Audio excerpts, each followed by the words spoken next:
உண்டான யாவே தேவனுடைய கிருபையால் அவருடைய குமாரனாகிய யேசுவா கிறிஸ்துவின் மூலம் உங்கள் அனைவருக்கும் என் வாழ்த்துக்களை தெரிவித்துக் கொள்கிறேன். இன்றைக்கு நாம் எடுத்துக்கொண்ட சப்ஜெக்ட் நாசிரைட் ஆர் நாசரைட். தேவ ஏற்பாட்டில் நாசிரைட் என்று சொல்லி செய்தி வந்திருக்கிறது. 2 மாதங்கள் வந்திருக்கின்றன. மார்ச், ஏப்ரல், மே, ஜூன் 1995 பகுதியில் வந்திருக்குது. நீங்கள் அதை எடுத்து படியுங்கள், ரொம்ப பிரயோஜனமாக இருக்கும். நான் இப்போ சொல்ல போகிற காரியம் மேலோட்டமான ஒரு காரியம்தான். ஆழமாக படிக்க வேண்டும் என்றால் நாங்கள் அதை எடுத்து படிக்க வேண்டும். இந்த நசரைட் ஆர் நசிரைட் அது நசீர், இந்த பலவிதமான பெயர்கள் அது கொடுக்கப்பட்டிருக்க பார்க்கிறோம். இது ஒவ்வொரு மொழியாக்கத்திலும் வெவ்வேறு கருத்துல வெவ்வேறு வார்த்தையாக கொடுக்கப்பட்டிருக்க பார்க்கிறோம். அடுத்த ஸ்லைட் போடலாம். கேஜேவி இதுல நேசரைட் நேசரைட் என்று போடப்பட்டிருக்கு. ஏஎஸ்வி மொழியாக்கத்துல நேசரைட் என்று போட்டிருக்கு. சிஜேபி கம்ப்ளீட் ஜூயிஷ் பைபிள் அதுல நாசீர் என்று போடப்பட்டிருக்கிறது. மற்றும் சில மொழியாக்கங்கள்ல செப்பரேட்டட் அல்லது டெடிகேட்டட் அல்லது கான்சிக்ரேட்டட் என்று போடப்பட்டிருக்கிறது. அது பிரித்து எடுக்கப்பட்டவர், பிரிக்கப்பட்ட, பிரித்தெடுக்கப்பட்ட, பிரத்யேகப்படுத்தப்பட்ட என்ற பல கருத்துல உபயோகிக்கப்பட்டிருக்கு. செப்பரேட்டட், டெடிகேட்டட் அல்லது கான்சிக்ரேட்டட் என்ற கருத்துல மற்ற மொழியாக்கங்களில் கொடுக்கப்பட்டிருக்க பார்க்கிறோம். நாம் இப்போது நம்முடைய கருத்துக்கு நேசரைட் அல்லது நேசரைட் என்று நாம் வைத்துக் கொள்வோம். தமிழ் தேவ ஏற்பாடு பத்திரிகையில நேசரைட் என்று தான் கொடுத்தது. ஏஎஸ்வி அந்த காலகட்டத்துல எனக்கு இருந்த மொழியாக்கங்கள் ஏஎஸ்வி கையில் இருந்தது. மற்ற மொழியாக்கங்கள் இபிஆர் எல்லாம் செப்பரேட் எடுக்கிறதா இருந்தது. இப்போதான் நமக்கு மொபைல் வந்த பிறகு வெப்பெல்லாம் தொடர்பு வைக்கும் போது அதில் பலவிதமான மொழியாக்கங்கள்ல வெவ்வேறு விதமா வருகிறதெல்லாம் பார்க்குறோம். நேசீருங்கிறது தான் சிஜேபி கம்ப்ளீட் ஜூயிஷ் பைபிள் இருக்குன்னு பார்க்குறோம். சரி, அது எந்த பேராக இருந்தாலும் சரி, நம்ம ஒரு பேரை நம்ம நேசரைட் அல்லது நேசரைட் அல்லது நேசிரைட் என்று ஏதாவது ஒன்றை வைத்துக்கொண்டு நாம் இதை படிக்கலாம். சரி, இப்போ வேதாந்தத்துல சில இடத்துல நசரையன் என்ற வார்த்தையும் உபயோகிக்கப்பட்டிருக்கே பார்க்கிறோம். நசரையன் மத்தேயு 27, 71, 71, 26, 71, 26, 71. அவர்கள் போஜனம் பண்ணுகையில் மத்தேயு 26, 71. அவன் வாசல் மண்டபத்திற்கு போன பொழுது வேறொருத்தி அவனை கண்டு, இவனும் நசரேயனாகிய யெஷுவாவோடு கூட இருந்தான் என்று அங்கே இருந்தவர்களுக்கு சொன்னான். யெஷுவா கிறிஸ்துவுக்கு நசரையன் என்ற ஒரு பெயர் இருக்கு பார்க்கிறோம். இப்போ எண்ணாகமம் 6:4 படிங்க.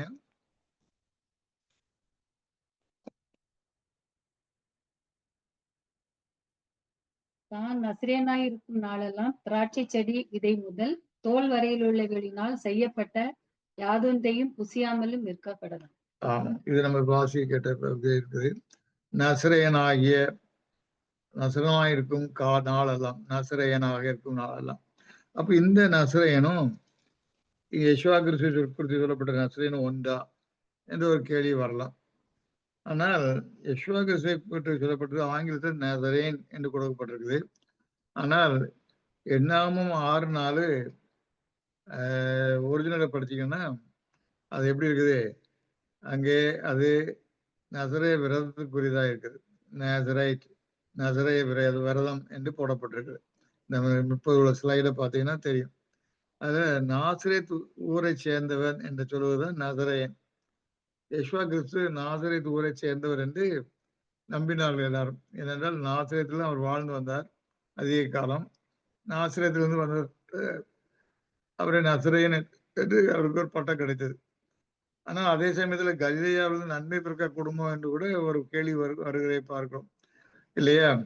ஆக அப்படிப்பட்ட ஒரு தவறான கருத்து வருவதற்கான ஒரு போர்வையாகவும் அது இருந்தது. அங்கே நசரேயன் என்றால் நாசரேத்து ஊரை சேர்ந்தவன் என்ற கருத்து. ஆனால் எண்ணாமத்தில் 6:4 இதை சரியா புரிந்து கொள்ளாமல் அவர்கள் நசரேயன் என்று மொழிபெயர்த்து விட்டாங்க. ஆனா ஆங்கிலத்தில் அப்படி இல்லை. ஆங்கிலத்தில் அது all the days of his separation என்றுதான் வருது.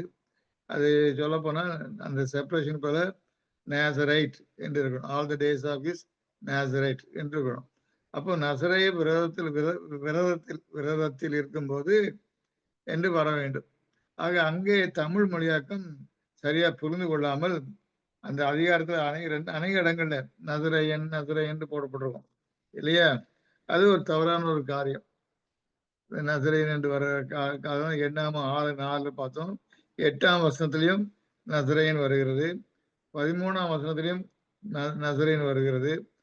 அதே போல 20, 21 நசரேயன் வருகிறது. 21 நசரேய விரதமும் வருது, நசரேயன் என்கிற காரியம் ரெண்டுமே வருகிறதை பார்க்கிறோம். இது ஒரு பெசகு.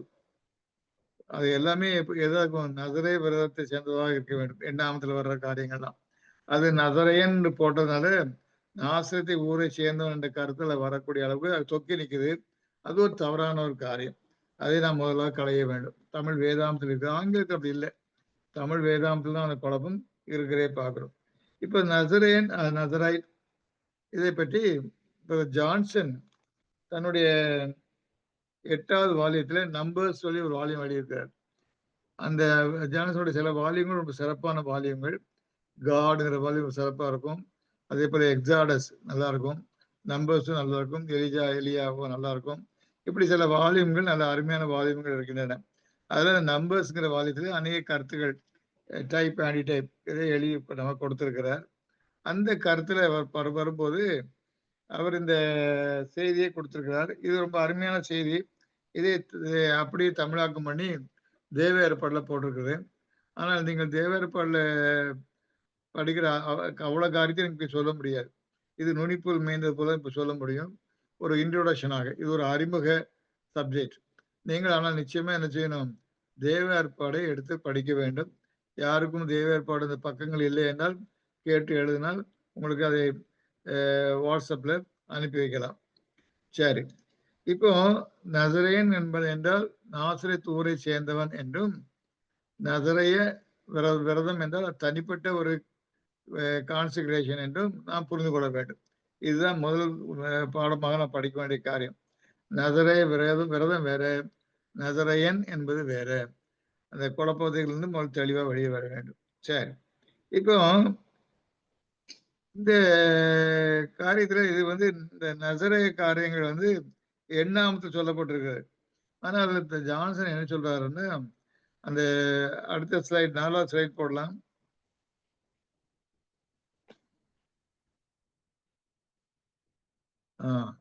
இதுல மகா பரிசுத்துக்கு முன்னால ஒரு 5 தூண் இருக்கிறத காட்டியிருக்கு இல்லையா? 5 தூண்.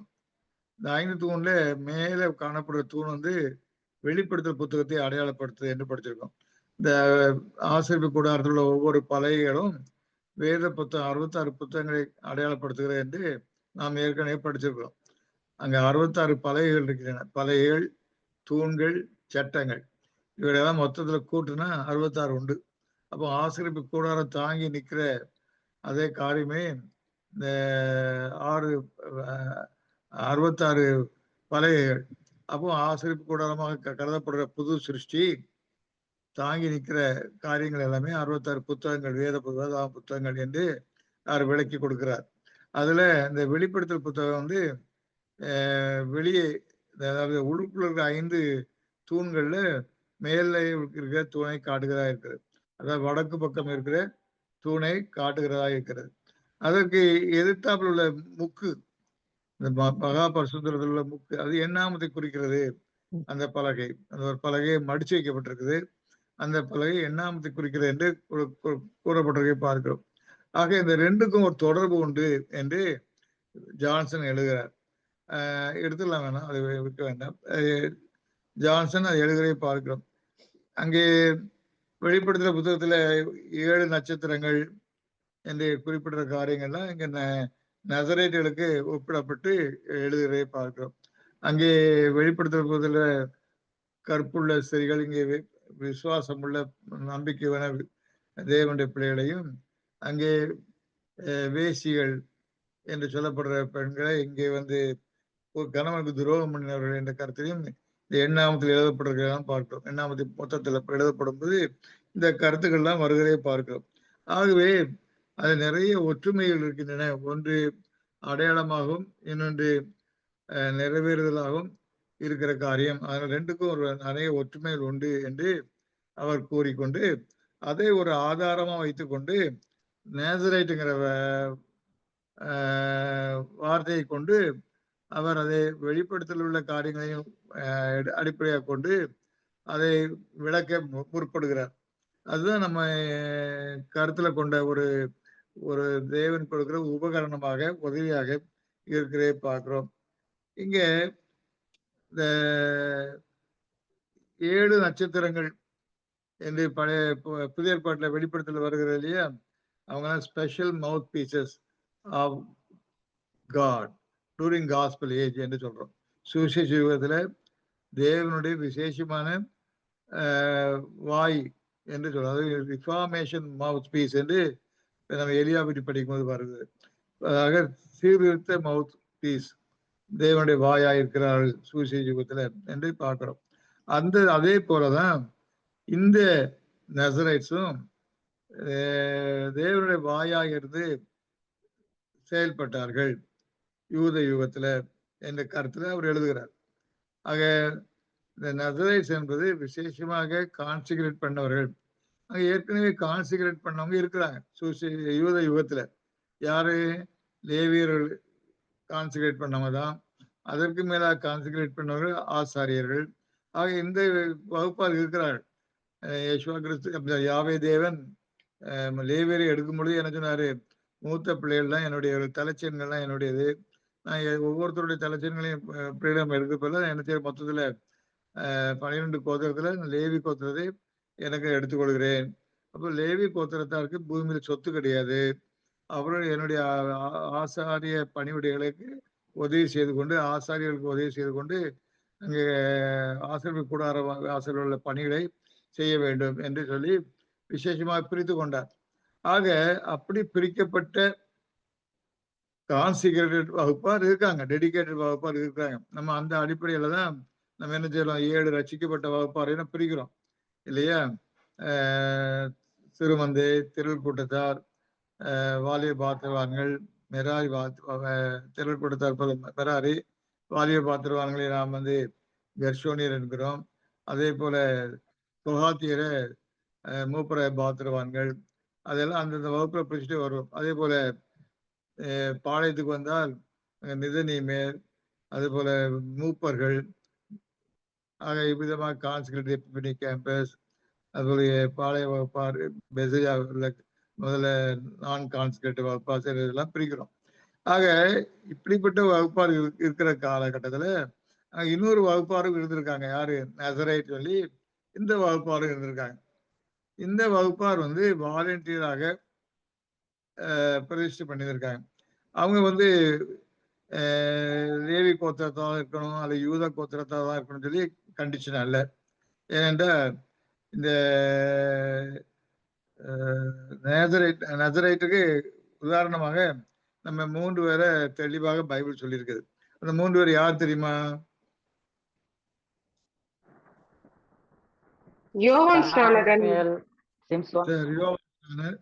அடுத்தது மார்கரெட் சொன்ன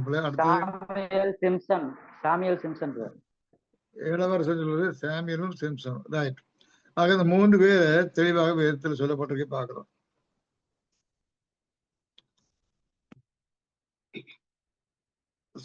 சாம்சன் வச்சு நம்ம தெளிவாகவே கொடுக்கப்பட்டிருக்கு. சாமியல்லையும் அதுக்கு இதை யூகிக்கக்கூடிய அளவுக்கு அநேக இன்ஃபர்மேஷன் கொடுக்கப்பட்டிருக்கு. ஜான்லையும் அவன் தலைமையிலே சவரன் கத்தி படக்கூடாது என்ற வார்த்தையும் கொடுக்கப்பட்டிருக்கே பார்க்கிறோம். ஆக இப்படிப்பட்ட காரியங்களை பார்க்கும்போது இந்த 3 பேரும் வேதாந்தத்தில் கொடுக்கப்பட்டவர்கள். ஆனால் அது கொடுக்கப்படாமலே அநேகர் இருந்திருக்கலாம். வேதாந்தத்தில் அநேகர் இருந்திருக்கலாம். அது நமக்கு கொடுக்கப்படவில்லை. ஏனென்றால் எப்தாவுடைய மகள் முற்றிலுமாக யாவே தேவனுக்கு படைக்கப்பட்டவளாக ஆசிரியப்பு கூடாரத்து ஊழியம் செய்ய போயிட்டா என்று பார்க்கிறோம் இல்லையா? அநேகர் சொல்லுவாங்க எப்தா மகள் பலியிட்டுட்டான், எப்தாவளை என்று சொல்லி ஆசீர்வாதம் டிவியில அந்த ஆலன் பால் அவருடைய மனைவி பிரசங்கம் பண்ணாப்புல. நான் அவருக்கு பைபிள் இருந்து ரெஃபரன்ஸ்லாம் எடுத்து எழுதி அது தவறான கருத்து என்று எழுதி அனுப்பினேன். ஆனால் அதுக்கு பதிலே போடலை. அநேகருக்கு தங்களை திருத்திக் கொள்வதற்கு விருப்பமும் கிடையாது. தங்கள் தெரிஞ்ச கருத்தெல்லாம் தவறா வேதத்துல உபயோகிக்கிறே பார்க்கிறோம். அவர் தன் கன்னிமையின் நிமித்தம் என்று சொல்ல தெளிவாக போடப்பட்டிருக்கு. அவர் என்ன செய்தா தன் நாட்கள் கழித்து சுத்திகரித்துக் கொண்டு அவர் அங்கே போறதை பார்க்கிறோம். இவ்விதமாக வேதம் தெளிவாக இருந்தா கூட நம்ம அவளை வந்து நேசரைட் என்று வேதத்துல சொல்லப்படலை. ஆனால் நேசரைட்டா இருக்கலாம். அதே போல அன்னாள், இப்படி அநேக பெண்கள் அங்கே நேசரேட்டா இருந்திருக்காங்க. அதே போல ஆண்களும் நேசரேட்டா அநேகர் இருந்திருக்காங்க. ஏன்னா வேதாந்தத்துல இந்த 6ஆம் அதிகாரம் 2ஆம் வசனத்துல என்ன சொல்றதுக்கு? 6ஆம் அதிகாரம் 2ஆம் வசனம்,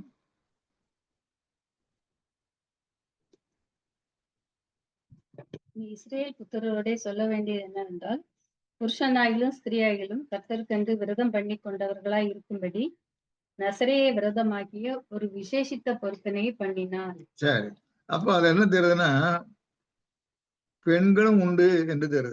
நசரேய விரதத்துல ஆண்கள் மட்டுமல்ல பெண்களும் உண்டு என்று தெளிவாக தெரிகிறது. ஏன்னா வேதாந்தத்துல பின்னால எங்கேயுமே பெண்கள் இருந்தவர்களை ஸ்பெசிபிக்கா சாம்சன், சிமியோன், சாமுவேல், யோவான் என்று தெளிவாக கொடுக்கப்பட்டது போல அப்படிப்பட்ட பெண்கள் யாரையும் தெளிவாக குறிக்கப்படவில்லை.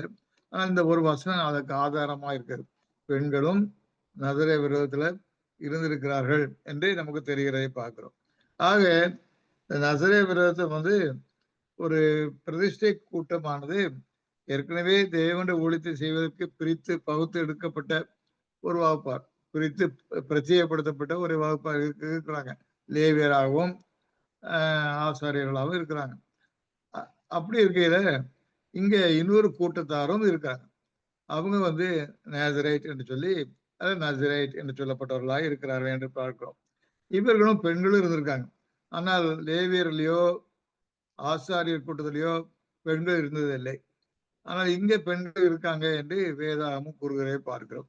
அந்த அவங்களுக்கு அப்படிப்பட்ட ஒரு ஸ்லாக்கியம் இருந்திருக்கு. ஆனா இவர்களும் கான்சிக்ரேட்டட் தான். அதனாலதான் சில மொழியாக்கத்துல இந்த நேசரைட் நசரைட் என்ற வார்த்தையை உபயோகிக்கல. அவங்க என்ன செய்யலாம், செப்பரேட்டட், கான்சிக்ரேட்டட், டெடிகேட்டட் என்ற வார்த்தையை உபயோகித்து கொண்டு போறாங்க சில மொழியாக்கத்துல, ஆங்கிலத்துல. ஆகவே அந்த டெடிகேட்டட் குரூப்ல, கான்சிக்ரேட்டட் குரூப்ல யார் இருக்கிறார்? இந்த நசரைட் குரூப்ல பெண்களும் இருக்கிறார்கள் என்று நாம் அறிகிறோம். ஆனா அவர்களை பற்றி விளக்கமாக சொல்லப்படாத கூட பிரமாணங்கள் எல்லாம் ஒன்றுதான். 2 பேருக்கும், ஆண்களுக்கும் பெண்களுக்கும் பிரமாணம் ஒன்றுதான் என்று பார்க்கிறோம். சரி,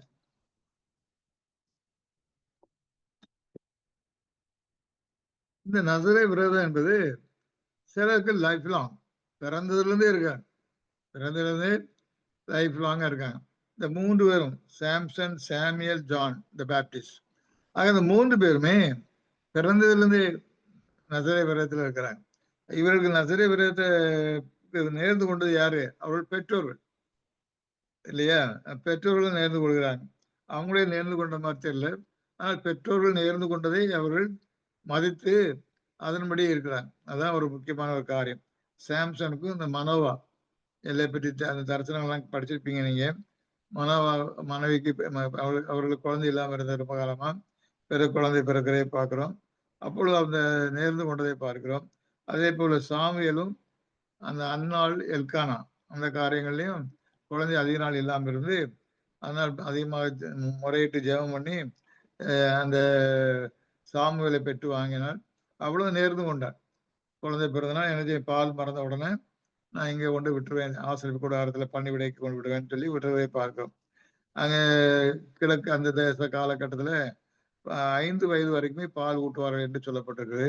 அது கிட்டத்தட்ட 5 வயது வரைக்கும் தாயோடு இருந்துட்டு அது பிறகு அவன் கொண்டு அங்கே விடப்பட்டிருப்பான் என்று அறிகிறோம். ஜானும் அதே போலதான். அவனுக்கு அந்த தேவதூதன் தோன்றி அங்கே எலிசபெத்துக்கு அந்த காரியத்தை கூறியதை பற்றி படிக்கிறோம். ஆகவே அவர்கள் எல்லாம் பிறக்கும் போதே அந்த காரியங்களை அந்த அர்த்தங்களை கண்டு அந்த தேவனுடைய பிரமாணத்தின்படி நசரேயர்களாக வளர்க்கப்பட்டார்கள் என்று பார்க்கிறோம். அது போக சிலர் என்ன செய்யலாம், இடையிலையும் கூட என்ன செய்யலாம், விரதம் எடுத்துக்கொண்டு நசரே விரதத்தை செய்து கொண்டு ஒரு கால அளவுக்கு, ஒரு ஸ்பேன் ஆஃப் டைம், ஒரு பீரியடுக்கு அவர் தங்களை நேர்ந்து கொண்டு அந்த நசரே விரதத்தை நடத்தலாம். அது முடிந்த பிறகு அதுக்கு வேண்டி செய்ய வேண்டிய கடமைகளை தான் ஆசிரியர் கூடாரத்துக்கு வந்து அதை செய்ய வேண்டிய 7ஆம் நாள்ல செய்ய வேண்டியது, 8ஆம் நாள்ல செய்ய வேண்டிய காரியங்கள்லாம் அதில் சொல்லப்பட்டிருக்க பார்க்கிறோம். அவைகளெல்லாம் செய்து சுத்திகரித்து கொண்டு தங்களை சாதாரண ஆளாக மாற்றிக்கொள்ளலாம். அப்படிப்பட்ட ஒரு வசதியும் அது இருக்கவே பார்க்கிறோம். ஆனால் லைஃப் லாங் நசரேட்டா இருக்கிறவங்க கடைசி வரைக்கும் அப்படியே இருப்பாங்க. ஆனால் அவர்கள் சம்டைம்ஸ் என்ன இருக்கும், சரி பின்னால் வரலாம். ஆக சத்திய ஊழியக்காரங்கள் யார் யார் தங்களை பிரதிஷ்டை பண்ணிக் கொள்கிறார்களோ அவர்கள் சொல்லப்போன எல்லாருமே பிரதிஷ்டைக்குள்ள தான் இருக்கிறோம், கான்சன்ட்ரேட் பண்ணி இருக்கிறோம். எந்த போதிலும் இதுல அதிகமாக பிரதிஷ்டை பண்ணி கொண்டு இருப்பவர்கள் சிலர் இருப்பாங்க. அப்படிப்பட்டவங்களை இது குறிக்கிறது. ஆனால் இது மில்லினியம் காலகட்டத்துக்குரிய செய்தியாக இல்லை. இது வந்து சுவிசேஷ யுகத்துக்குரிய செய்தியாக இருக்கிறது. சுவிசேஷ யுகத்தில் அப்படிப்பட்ட தேவனுடைய ஊழியக்காரர்கள் அநேகர் இருந்திருக்கிறார்கள். முற்றிலுமாக தயவருக்கு தானே ஒப்பு கொடுத்தவராக, இல்லையா? ஆக அப்படி ஊழியக்காரர்களாக இருந்தவர்கள் பெண்களும் ஆண்களுமாக இருந்து தங்களை பிரதிஷ்டை பண்ணி கொண்டு இருந்திருக்கிறார். இஸ்ரேலின் சமாதானம் வர காத்திருந்த சிமியோன், அந்த அன்னாள், இப்படிப்பட்டவர்கள் அநேகர் வச்சிருக்காங்க. வைராக்கியமா சில காரியங்களுக்காக அவர் காத்திருந்து பார்க்கிறோம். அப்படிப்பட்டவங்கலாம் கிட்ட சுமாராக சொல்ல போனால் இந்த நெசரேட்டாக இருக்கலாம் என்பது என்னுடைய கருத்து. ஜான்சன் அப்படி குறிப்பிடவில்லை, அது என்னுடைய கருத்தாக இருக்க பார்க்கிறோம். இப்போ ஒருவேளை அந்த சப்ஜெக்ட் வந்து சுவிசேஷ யுகத்துக்குரிய சப்ஜெக்டா இருந்தா கூட, இந்த நேசரேட்டுக்கு என்பதற்கும் நமக்கும் சம்பந்தம் இல்லாமல் இருந்தா கூட, எப்பிபனி காலத்துல கூட பிரதிஷ்டைக்காரர் மத்தியில சிலர் தங்கள் பிரதிஷ்டையை அதிகமாக உணர்ந்து ஒருபடி மேல போவாங்க. அதிகமாக உணர்ந்து தங்களை அதிகமாக டெடிகேட் பண்ணியிருப்பாங்க. அப்படிப்பட்டவங்க ஊழியத்துல அதிகமாக சிறந்து விளங்கி கொண்டு இருப்பாங்க. அப்படிப்பட்டவங்களுக்கு நாம என்ன செய்யலாம், ஒப்பிடலாம். ஒருவேளை நாம நசரேட் தான் ஆயிட்டாங்கன்னு சொல்லக்கூடாது. ஆனாலும் ஒரு கருத்துல நம்முடைய நிலையில பிரசன்ட் ட்ரூத்ல அதை விதமாக நாம் எடுத்துக்கொள்ளலாம். சிலருக்கு ட்ரூத் படிப்பாங்க, ட்ரூத்துக்காக வாழ்வார்கள், ட்ரூத்தோடு ஒழுகி நிற்பார்கள். ஆனால் பிறருக்கு அதை வாய்திருந்து சொல்வதற்கு ஒரு கூச்சம் இருக்கும். ஆனா ஒரு சிலருக்கு கூச்சம் இல்லாமல் சொல்லுவார்கள். அவனால் நமக்கு திட்டமும் தெரியும், இந்த ஊழியத்துல டிசப்பாயின்மெண்ட், டிஸ்கரேஜ்மெண்ட் அதிகமா இருக்கும். அநேகர் முதல்ல காது கொடுத்து கேட்குற மாதிரி இருக்கும். இப்போ கூட சில பிரதர்கள் சிலர் ரெக்கமெண்ட் பண்ணி நம்முடைய டிஸ்கஷனுக்கு பிரசங்க மீட்டிங்கு ஜாயின் பண்ணுங்க சொல்லி அவங்க வாட்ஸ்அப் நம்பர்லாம் எழுதி அனுப்புவாங்க. நான் அவளை சேர்த்து வச்சிருப்பேன். உடைய அப்படி இருப்பாங்க. இப்போ கூட சனிக்கிழமை ஒரு பிரதர் வந்துக்கிட்டு தான் இருக்கிறார் ரெகுலரா, கொஞ்ச நாளா. எவ்வளவு நாள் வருவாரு தெரியாது. ஆக அதனால சில சமயம் பேசும்போது நான் கொஞ்சம் அடிமட்டம் வரைக்கும் போய் பண்ணமட்டெல்லாம் சொல்லி கொண்டு சொல்லுவேன். நான் அவருக்கு புரியணுங்கிறதுக்காக. என்ன நாம மேல் உள்ள லெவல்ல நான் போயிட்டே இருந்தேன்னா அவருக்கு புரியாம டிஸ்கரேஜ் ஆயிடக்கூடாது சொல்லிக்காக என்னுடைய பாயிண்ட் சில காரியங்கள் சொல்லும் பொழுது சொன்னதே சொன்ன மாதிரி உங்களுக்கு தெரியும். ஆனால் அது அவர்களுக்காக விசேஷமாக மனதில் வைத்து சொல்லுவேன். நீங்கள் பொறுத்து கொள்ளுங்க. சரி, இப்போ அப்படி ஆங்காங்கே சில சகோதரர்கள் நம்மோட கலந்து கொள்கிறாரு. அவர்கள் பிரயாசம் அப்போ நமக்கு உற்சாகமா இருக்கிறது. ஆனாலும் ஒரு கொஞ்ச காலம் தான் ஓடி வர்றாங்க. கொஞ்ச காலத்துக்கு பிறகு அவங்க இருக்கிறது கிடையாது, இல்லையா? சில வர்றேன்னு சொல்லுவாங்க, நான் வரவே மாட்டாங்க. அவங்க கூப்பிட்டு வரவே மாட்டாங்க. இப்படிதான் பலவிதமான டிஸ்கரேஜ்மெண்ட் உண்டு. ஆனாலும் அதெல்லாம் மைண்ட் பண்ணாம நம்ம ஊழே அப்படிதான் இருக்கும், அதுதான் உற்சாகமான ஒரு காரியம் என்று சொல்லி எல்லாரும் சொன்ன உடனே ஓடி வந்து ஜாயின் பண்ணிட்டாங்கன்னா அங்கதான் ஆபத்து இருக்கு. அங்கதான் சில காரியங்களை குறித்து சந்தேகப்பட வேண்டும். இப்படி இருக்கும்போதுதான் சரியான வழியில் நம்ம போகிறோம் என்று அறிகிறோம். ஆகவே அப்படிப்பட்ட ஊழியர்களை செய்யும் போது நம்ம கூசாமல் வெக்கப்படாமல் கிறிஸ்துவுக்காக நாம் தேவனுக்கு கான்சன்ட்ரேட் பண்ணியிருக்கிறோம், தேவனுடைய வார்த்தைக்கு கான்சன்ட்ரேட் பண்ணிருக்கிறோம், தைரியமாக அதை சொல்ல கடமைப்பட்டிருக்கிறோம், இல்லையா? அப்போ ட்ராக் கொடுக்கணும்னு சொன்னா கூட எத்தனை பேர் ஓடி வர்றாங்கன்னா கொஞ்சம் பேர் தான் ஓடி வர்றாங்க. மற்றவங்க எல்லாம் அதை பற்றி கண்டுகிட்டே கிடையாது. டிராக்டர் காரியங்களே பிரதர் ஜேக்கப் ஆர்கனைஸ் பண்ணி செய்துட்டு இருக்கிறாரு. அவரோட டச் வச்சுக்கிட்டு போகும்போது சொல்லுங்க பிரதர் நான் வர்றேன்னு சொல்லி கூட சொல்றது கிடையாது. அப்படி இல்லாம இருக்கிறாங்க. அவங்க இப்படிப்பட்ட அசதியாக இருப்போமானால் தவறான காரியம். ஆனா ஊழியத்துல நாம் அப்படி இருக்க முடியாது. நாம ஒரு நசரேயராக கருத வேண்டும். ஒருவேளை நசரேயன்ற பட்டம் நமக்கு கிடையாது, அந்த ஸ்தானம் நமக்கு இல்லை என்ற போதிலும் எப்பிபடி காலகட்டத்தில் இருக்கிற நமக்கு இந்த கான்சிகரேஷன் இருக்கிற நமக்கு நம்ம இன்னும் நம்ம அதிகமாக கான்சிகரேட் ஆக ஒரு ஸ்பெஷல் கான்சிகரேட்டட் வகுப்பாராக நம்மை பாவித்துக் கொள்ள கடமைப்பட்டிருக்கிறோம். ஆக இந்த ஊழியத்தை செய்பவர்கள் உற்சாகமா செய்ய வேண்டும். இந்த பிரசங்கம் பண்றது, மீட்டிங் நடத்துறது, இதை கொஸ்டின் ஆன்சர் பகிர்வு கொடுக்குறது, இது மட்டும் தான் ஊழியன்னு நினைக்க கூடாது. இதை விட பெரிய ஊழியம், மீன் பிடிக்கிற ஊழியம் இருக்குது. இது சத்திய சகோதரர்கள் சத்தியம் படிக்கிறவர்களுக்கு சொல்லப்படுகிற காரியங்கள். சத்தியம் தெரியாதவர்களுக்கு அல்லது சத்தியத்தை அறவுரையா படித்திருக்கிறவர்களுக்கு அல்லது சத்தியத்தை தப்பறையாக படித்திருக்கிறவர்களுக்கு நம்ம என்ன செய்யணும், அதை எடுத்து சொல்ல கடமைப்பட்டிருக்கிறோம். இந்த பாட்டுல வருது இல்லையா, 151வது பாட்டுல சிந்திப்பீர் பாட்டு வரும். அதுல ஒரு அழகான வரி வருது. அதுல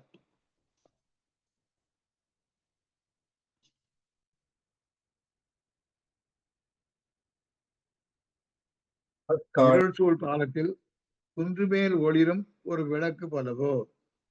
இப்ப மரக்காயில் மூடக்கூடாது, கட்டில் மேல இருக்கக்கூடாது, குன்று மேல இருக்கணும் எல்லாம் படிச்சோம். தப்பறை கடலில் தவிக்கும் யாவருக்கும் உன் படகு சாட்சி அல்லோ இல்லையா. சிந்திப்பீர் 151வது பாடல் இல்லையா. இது ஒரிஜினல் பாடல் எல்லாம் கிடையாது, இது கூட்டப்பட்டது.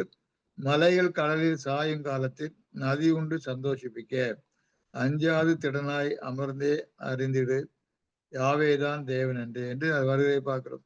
அப்போ நமக்கு தப்பறை கடலில் தவிக்கும் யாவருக்கும், அவங்களுக்கு தவிக்கிறாங்கிறது அவங்களுக்கே தெரியாது, நமக்கு தான் தெரியும் அவங்க தவித்து கொண்டிருக்காங்கன்னு சொல்லி. அப்படிப்பட்ட சூழல்ல நாம் அவர்களுக்கு உதவி செய்ய கடமைப்பட்டிருக்கோம். அது நமக்கு நம்மேல் கொடுத்த தலையாய கடன், அது ஊழியம். அதெல்லாம் நமக்கு ஊழியமாக தெரியலன்னா அது தவறான காரியம். நாம் அதை ஊழியமாக எடுத்து அந்த ஊழியத்தை முதல் செய்ய வேண்டும். அதுதான் முக்கியமான ஒரு காரியம். அதற்கு நம்மை விசேஷித்த ஒரு பிரதேசக்காரராக நம்மை பாவிக்க வேண்டும். கான்சிகரேட்டர்லே விசேஷமான கான்சிகரேட்டராக இருக்க நாம் பிரயாசப்பட வேண்டும். ஸோ அதனால இது காஸ்பல் ஏஜுக்குரிய செய்தி, நமக்குரிய செய்தி இல்லை என்று நாம் நினைக்க வேண்டிய அவசியம் இல்லை. எல்லா இடத்துல இருந்து நம்ம என்ன செய்யலாம், நமக்கு வேண்டிய ஆகாரத்தை அந்த உறிஞ்சி எடுத்துக்கொள்ளலாம். செடியில உள்ள தண்டுல இருந்து சத்தை உறிஞ்சி இலைகள் எடுக்கிறது போல நாம் என்ன செய்யணும், இந்த வேதாகமத்தில் உள்ள போதனைகளிலிருந்து நம்முடைய சத்தை உறிஞ்சி எடுத்துக்கொள்ள கடமைப்பட்டிருக்கிறோம் இல்லையா. ஆனால் இது சுவிசேஷத்துக்குரிய ஊழியம் தான். நசரேத்து மில்லியன யுகம் அல்ல என்று கூறுவதற்கு என்ன காரணம் என்று பார்த்தா, ஏன் மில்லியனத்திலும் நேசரேட் இருக்கக்கூடாதா, நசரேட் இருக்கக்கூடாதா என்று ஒருவேளை நீங்க கேள்வி கேட்கலாம் இல்லையா. ஏனென்றால் அந்த டிஃபரன்சியேஷன் பண்ணியிருக்கிறது, அவங்க கொண்டு வந்த பலியில டிஃபரன்சியேட் பண்ணப்பட்டிருக்குது. மில்லியன யுகத்திலையும் பலி கொண்டு வரணும் இல்லையா. குற்ற நிவாரண பலி, போஜன பலி, அந்த பலி இந்த பலி என்று நாம் கொண்டு வரணும். ஆசிரியப்பு கூடாரத்துல அதெல்லாம் படிச்சிருக்கோம். ஞாபகம் இருக்கோ இல்லை தெரியல. இல்லை என்றால் அந்த ஆசிரியப்பு கூடார காரியங்கள் எல்லாம் இப்போ ஏற்பாடு உள்ள முழு பைண்டிங்களும் இருக்குது. அதை எடுத்து படிங்க, திரும்ப திரும்ப எடுத்து படித்தாலும் நல்லது, ஞாபக சக்தி இருக்கும். அதுல கொண்டு வரும்போது மில்லின யுகத்துல கொண்டு வரும்போது அந்த அடைகள், அப்பங்கள் சொல்லப்பட்டிருக்கு, அதிரசங்கள் என்று சொல்லப்பட்டிருக்கும். அது எண்ணெயில் துவைத்து கொண்டு வரணும்னு சொல்லப்பட்டிருக்கும். அதுல ஒரு அதிரசம், அது ஒரு அப்பம் எதா இருக்கணும், புளிப்புள்ள மாவினால் செய்யப்பட்ட அதிரசமா இருக்கணும். அது 1000 யுகத்துல கொண்டு வருகிற உருளை பெசிலியா காலகட்டத்துல அது கொண்டு வர வேண்டியது என்று வைத்துக் கொள்ளலாம். ஏன்னா தேவனுடைய ராஜ்யம் பூமியில் ஸ்தாபிக்கப்பட்ட பின்பு நடக்கிற அது காரியம். ஆகவே அது புளிப்புள்ள அப்பம் ஒண்ணு கொண்டு வர வேண்டும். ஆனால் அந்த சுவிசேஷ யுகத்துல ஆசாரியன் கொண்டு வருகிற அந்த அப்பத்துல புளிப்பில்லா அப்பமா தான் எல்லாமே இருக்கும்.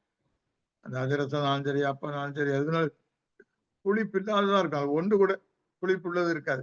ஆனால் 1000 யுகத்துல கொண்டு வருகிற ஜனங்கள் கொண்டு வர அப்பத்துல ஒரு அப்பம் புளிப்புள்ள அப்பமா இருக்கும். ஆக இந்த காரியத்தை பார்க்கும்போது இந்த நசரைட் இவர் கொண்டு வருகிற இந்த நசரேய விரதத்தில் இருக்கிற கொண்டு வருகிற அப்பத்திலையும் என்ன இருக்கும், எல்லாமே புளிப்புள்ளா அப்பம் தான். அதுல புளிப்புள்ள ஒரு அப்பம் இருப்பதில்லை. ஆகவே இதை பார்க்கும்போது நீங்க அதெல்லாம் ரெஃபரன்ஸ்ல கொடுக்கப்பட்டிருக்கு. நீங்க அந்த ஆர்டிகல் படிக்கும்போது அதெல்லாம் எடுத்து படிங்க நீங்க. ஒன்னெல்லாம் பார்த்துட்டே போனா நிறைய நேரம் ஆயிரும். சுருக்கமா பார்த்தா போதும். நீங்க இதை கொண்டு நீங்க என்ன செய்யுங்க, நல்லா படிங்க. ஆக அந்த புளிப்புள்ள அப்பம் இல்லாதனால அவர் சுவிசேஷ யுகத்துக்குரிய ஆசாரிய கூட்டத்தை சேர்ந்த அல்லது பிரதிஷ்டை வகுப்பாரை சேர்ந்தவர். ஆசாரிய வகுப்பார் என்று சொல்லக்கூட ஆசாரிய வகுப்பாரை போல பிரதிஷ்டைக்குள்ள இருக்கிற ஒரு வகுப்பார் என்று திட்டப்பட்டமா தெரிகிறது. 1000 வருட யுகத்துக்குரியவர் அல்ல. ஒருவேளை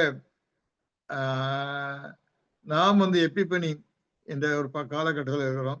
நாம் அங்கும் இல்லை இங்கும் இல்லாத போல ஒரு காலகட்டமா இருக்கிறது. ஆனாலும் நமக்கு ஹையர் லெவலில் நம்ம எடுக்க வேண்டும் தவிர லோயர் லெவல் எடுக்க வேண்டிய அவசியம் இல்லை. நாம் சுவிசேஷ காரியங்களை பார்த்து அப்படிப்பட்ட காரியங்களை போல நாம் பாவித்து நடப்போமானால் நம்ம ஒரு என்ன செய்யலாம், 1000 காரியத்துக்கு நம்மளை குவாலிஃபை பண்ணுவதற்கு அது எளிதாக இருக்கும். ஆகவே நாம அவிதமாக யோசித்து இது விசேஷமான பிரதிஷ்டையிலே கான்சிக்ரேட்டட் எப்பிபனி கேம்பஸ்லேயே விசேஷமான பிரதிஷ்டை என்று பார்க்கிறோம். ஏற்கனவே ஒரு காரியத்துல விசேஷமான பிரதிஷ்டைக்காரர்கள் இருக்கிறாங்க கான்சிக்ரேட்டட் எப்பிபனி கேம்பஸ்ல. அவங்க யாரு?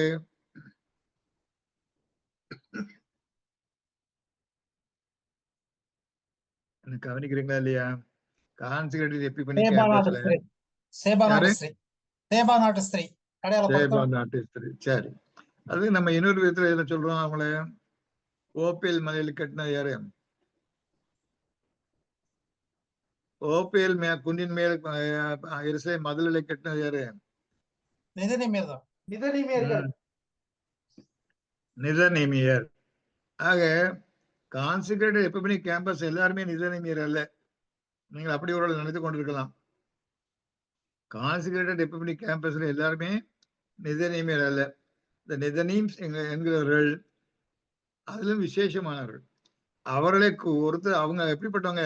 சேபா நாட்டு சிறையை போல சத்தியத்தை தேடி நாடி வருகிறவர்கள், விரும்பி தேடுகிறவர்கள், தோண்டி தோண்டி தேடுவார்கள். இப்ப கூட சில நம்முடைய சகோதரர்கள்லாம் பற்றி பார்த்தோம்னா எப்ப பார்த்தா அங்கங்க புக்குகளா கிடக்கும்.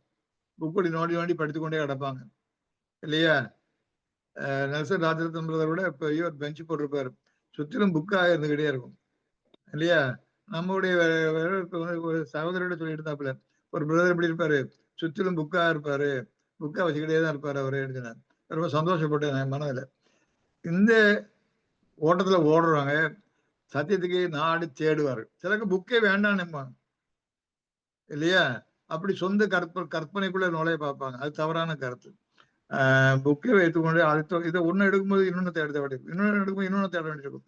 இப்படி தேடி தேடி படிக்கும் போதுதான் அந்த சத்தியத்தை நாடி போகிறார்கள் என்று அர்த்தம். இந்த சத்தியத்தை நாடி போகிற விசேஷமான கூட்டம் தான் இந்த கான்சிக்ரேட்டர்லையும் விசேஷமான கான்சிக்ரேட்டர்ஸ். அந்த விசேஷமான கான்சிக்ரேட்டர்ஸ் தான் யார் குறிக்கிறார்? இந்த நசரைட் என்கிற பீப்புள் குறிக்கிறாங்க. நசரைட் என்ற பெயர்கள் குறிக்கிறதை பார்க்கிறோம்.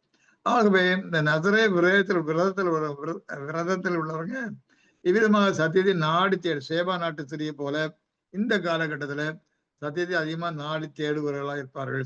ஆனால் இந்த காலகட்டத்துல அந்த அப்படிப்பட்ட ஒரு அழைப்பு இருக்குன்னு சொல்ல வரல, நான் சொல்ல வரவில்லை. அதனால அப்படி சொல்லிட்டேன்னு சொல்லி தயவு செய்து என்ன செய்வாங்க, கலந்துக்கி போடாங்க.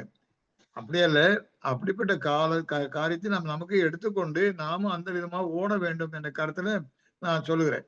ஆக சத்தியத்துக்காக வாஞ்சித்து ஓடுகிறவர்களா இருக்கணும். அடுத்தாப்புல இவர்கள் சுவிசேஷ யுகத்துக்குரியவர்கள் என்பதற்கு இன்னொரு கருத்து இருக்குது. சுவிசேஷ யுகத்து ஆசாரியர்கள் பாவ நிவாரண பலியா கொண்டு வரும்போது அவங்க என்ன செய்வாங்க, ஒரு வெள்ளாட்டு கடாவை கொண்டு வருவாங்க. ஆனா இவங்க என்ன செய்வாங்க, வெள்ளாட்டு பெண் ஆட்டை கொண்டு வராங்க. ஆமா, பெண் ஆடை கொண்டு வராங்க. அவங்க ஆண் ஆடை கொண்டு வரணும். கடா என்று தமிழ்ல சொல்லுவோம், பெண் ஆடுக்கு கிடாரி என்போம் இல்லையா? அது அனைவருக்கும் அந்த வித்தியாசம் தெரியுமா தெரியாது தெரியல. ஆண் ஆடுனா கடா, பெண் ஆடுனா கிடாரி இல்லையா? சிவப்பு கிடாரி, அது சிவப்பு கிடாரிங்கிறது சிவப்பு மாடு, பெண் மாடு இல்லையா, பசு மாடு. அதனால சிவப்பு கிடாரி, அது கடா இல்லை. ஆனா இங்க ஆண்கள் அதாவது ஆசாரியர் எல்லாம் பலி கொண்டு வரும்போது கடாவை தான் கொண்டு வரணும். ஆட்டுக்கடா, ஆண் கடாவை, ஆண் மாடு, ஆண் ஆட்டை கொண்டு வரணும். ஆனால் இந்த நசரைட் பலிகா கொண்டு வரும்போது பெண் ஆட்டை கொண்டு வராரு, கிடாரியை கொண்டு வரணும். ஏன் என்று போனா ஒருவேளை இது ஒரு வித்தியாசமா இருக்கிறது என்று யோசிக்கலாம். ஆனால் அப்படி அல்ல. எப்பவுமே பெண் காரியங்கள் வேதாமத்துல ஒரு பலவீன பாண்டமாக அல்லது செகண்ட் லைனாக, பலவீன பாண்டம் சொல்றதை விட செகண்ட் லைனாக வர்ணிக்கப்படுகிறது. ஃபர்ஸ்ட் லைன் வந்து ஆணாகவும், செகண்ட் லைன் வந்து பெண்ணாகும். ஊழியக்காரர்கள், ஊழியக்காரிகள், இல்லையா? அப்படி என்று வேதத்துல யோவேல்ல படிக்கிறோம். ஊழியக்காரர்கள் மேலும் ஊழியக்காரிகள் மேலும் என்னால் ஆவி ஊற்றுவேன் என்று சொல்லும்போது அங்க 2வது லைன்ல கொடுக்கப்பட்டிருக்க பார்க்கிறோம். ஆனால் அதனால உடனே பெண்கள் எல்லாரும், இப்பொழுது பெண்களா பிறந்திருக்கிறவங்க எல்லாரும் 1000 வருட யுகத்திலேயோ அல்லது தேவனுடைய ராஜ்யத்திலேயோ 2வது நிலையில தான் இருப்பாங்க. அந்த கருத்து அல்ல. ஆண் என்றும் இல்லை, பெண் என்றும் இல்லை என்று வேதம் சொல்ல. கிரேக்க என்றும் இல்லை, எபிரேயன் என்றும் இல்லை, ஆண் என்றும் இல்லை, பெண் என்றும் இல்லை. அங்க வித்தியாசமே கிடையாது. ஆனால் இந்த ஒரு அடையாள காலத்துல அவைகளை வித்தியாசப்படுத்தி சொல்லப்பட்டிருக்கே பார்க்கிறோம். அந்த கருத்தை இந்த மனதில் வைத்துக் கொள்ள வேண்டும். ஆக இங்கே பெண் ஆடு என்று சொல்லும்போது, கிடாரியை கொண்டு வந்தான்னு சொல்லும்போது, அதாவது பெண் ஆணிலிருந்து எடுக்கப்பட்டவள், ஆணோடு சேர்ந்தவள், 2 ஒரே மாம்சமா இருக்கிறார்கள் என்ற கருத்துல வருகிறது, இல்லையா? ஆதாமுடைய விலா எலும்பிலிருந்து ஏவாள் எடுக்கப்பட்டாள் என்ற கருத்துல வரும்போது, ஏவாளும் ஆதாமும் ஒரே மாம்சமா இருக்கிறார்கள். அதே போல ஆசாரியர்கள் கொண்டு வருகிற அந்த பலியோடு சம்பந்தப்பட்ட இந்த பலி 2 ஒரே பலியா இருக்கிறது என்ற கருத்துல, ஒரே மாம்சமா இருக்கிறார் என்ற கருத்துல 2 பலியும் ஒன்றா இருக்கிறது. ஆனாலும் இது ஆசாரியர்களை விட சற்று குறைந்த ஒரு நிலை என்ற ஒரு கருத்தை இங்க வைக்கிறது. ஆக அதுதான் வித்தியாசமே தவிர இவர்களும் சுவிசேஷ ஜீவத்துக்குரியவர்கள் தான் என்று தெளிவாக நமக்கு போதிக்கிறதா இருக்கிறது என்று பார்க்கிறோம். தேவன் வந்து சுவிசேஷ ஜீவத்திலேயே அநேக ஊழியக்காரரை கொடுத்திருக்கிறார், இல்லையா? எபேசியர் 11:13 பார்த்தா அவர் அநேக விதமான அப்போஸ்தலர், ஊழியக்காரங்க, எவஞ்சலிஸ்ட், இப்படி பல விதமான நிலையில கொடுத்துருக்கையை பார்க்கிறோம்.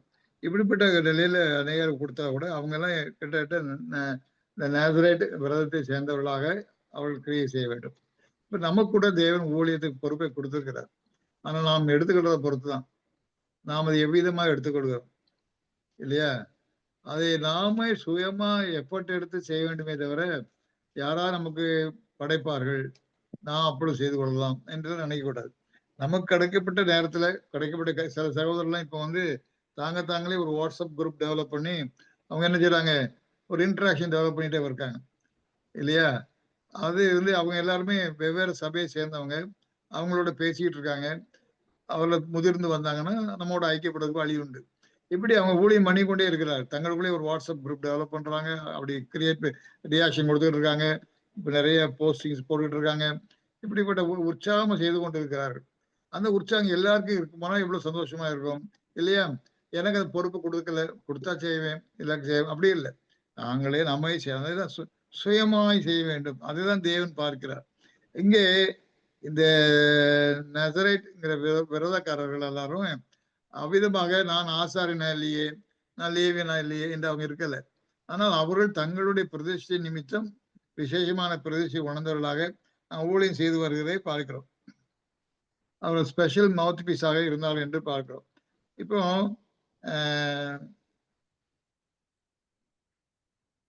அடுத்த ஸ்லைடு போட முடியுமா?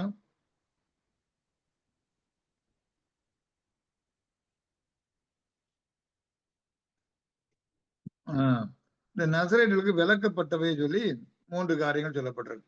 இந்த நசரேட்டுகளுக்கு விளக்கப்பட்டவைகள் என்று சொல்லப்பட்டிருக்கு. அவங்க திராட்சை செடியிலிருந்து வருகிற எதையும் அவங்க என்ன செய்யக்கூடாது, அனுபவிக்க கூடாது. திராட்சை செடியின் நேரடியான அல்லது மறைமுகமான விளைபொருட்கள் எதுவுமே என்ன செய்யக்கூடாது, உபயோகிக்க கூடாது. அடுத்தாற் போல முடி வெட்டக்கூடாது. அடுத்தாற் போல பிரேத்தான் தங்களை தீட்டுப்பட விடக்கூடாது. இந்த 3 காரியங்களையும் விசேஷமா சொல்லப்பட்டிருக்கே பார்க்கிறோம். அடுத்த ஸ்லைடு போடலாமா? அது திராட்சை விளைபொருட்கள் சொல்லும் பொழுது திராட்சை ரசம், மதுபானம் மற்றும் திராட்சை ரச காடி, அது நிறைய ப்ராடக்ட் இருக்குது தெரியுது. அதை காடிட்டு எடுக்கிறாங்க.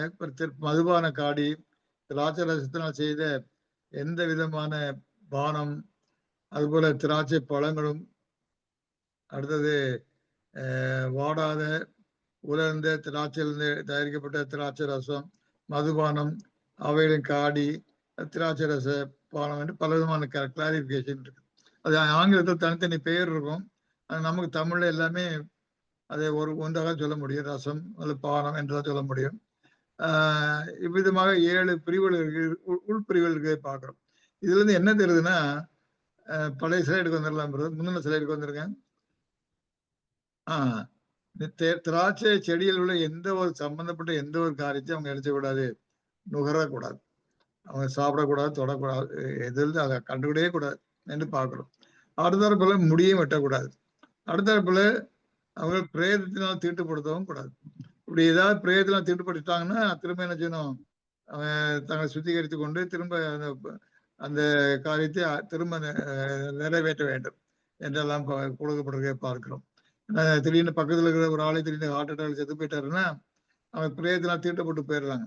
அப்படிப்பட்ட வேலையில அவங்க என்ன செய்யணும், அதை பிரேக் பண்ணிட்டு சுத்திகரிப்பு எல்லாம் செய்துட்டு திரும்ப என்ன செய்யணும், அங்க நேசரேத் விரத ஆரம்பிக்க கடமைப்பட்டிருக்காங்க. சரி, இந்த மூன்றையும் நம்ம மனதில் வைத்துக் கொள்ள வேண்டும். இந்த 3 காரியங்கள் என்ன என்று பார்க்கணும். இது எல்லாமே அடையாளமாக டிப்பிக்கல் சென்ஸ்ல கொடுக்கப்பட்ட காரியங்கள் இல்லையா? டிப்பிக்கல் சென்ஸ்ல கொடுக்கப்பட்ட இந்த காரியத்தை நாம் எவ்விதமாக புரிந்து கொள்ள வேண்டும் என்றுதான் நாம் பார்க்க போறோம். இது எடுத்துடலாம்.